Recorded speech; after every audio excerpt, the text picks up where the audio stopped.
Budget పై ఎలాంటి చర్చ లేకుండానే శాసనసభ మొదటి విడత బడ్జెట్ సమావేశాలు ముగిశాయి.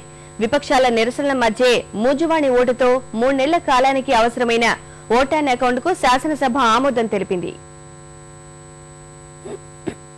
ఈ నెల 13న గవర్నర్ ప్రసంగంతో మొదలైన శాసనసభ తొలి దఫా బడ్జెట్ సమావేశాలు పరిసమాప్తమయ్యాయి. గవర్నర్ ప్రసంగం మినహాయించి 10 రోజుల పాటు సమావేశమైన సభ 38 గంటల పాటు భేటీ అయ్యింది. పేరుకు బడ్జెట్ సమావేశాలైనా బడ్జెట్ పై ఎలాంటి చర్చ జరగలేదు. బడ్జెట్ పై 6 రోజులు జరగాల్సిన సాధారణ చర్చ అసలు ప్రారంభమే కాలేదు. 10 రోజుల్లో ఒక్కరోజు ప్రశ్నోత్తరాలు చేపట్టలేదంటే సమావేశాలు జరిగిన తీరును అర్థం చేసుకోవచ్చు.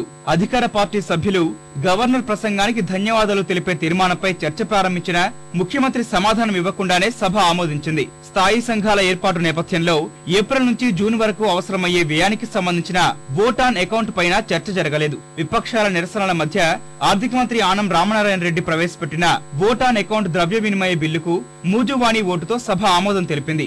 బడ్జెట్ పద్ధతుల ప్రతిపాదనలేవి మంత్రులు సభలో ప్రవేశపెట్టకపోయినా ప్రతిపాదించినట్లే పరిగణించాలని సభాపతి ప్రకటించారు. ఇక విద్యుత్ సమస్యపై 2 రోజుల లఘు చర్చలో 11:30 గంటల పాటు సభ్యులు మాట్లాడారు. తెరాస ప్రతిపాదించిన అవిశ్వాస తీర్మానాన్ని ఒకరోజే తేల్చేయడం చరిత్రలోనే తొలిసారైతే వ్యవసాయానికి ప్రత్యేక బడ్జెట్ అంటూ ఊదరగొట్టిన సర్కారు వ్యవసాయ కార్యాచరణ ప్రణాళిక పేరిట సభ ముందుకు తెచ్చి ఈ సమావేశాల్లోనే అబాస్ పాలైంది. ఏప్రిల్ 22న రెండో దఫా బడ్జెట్ సమావేశాలు ప్రారంభం కానున్నాయి.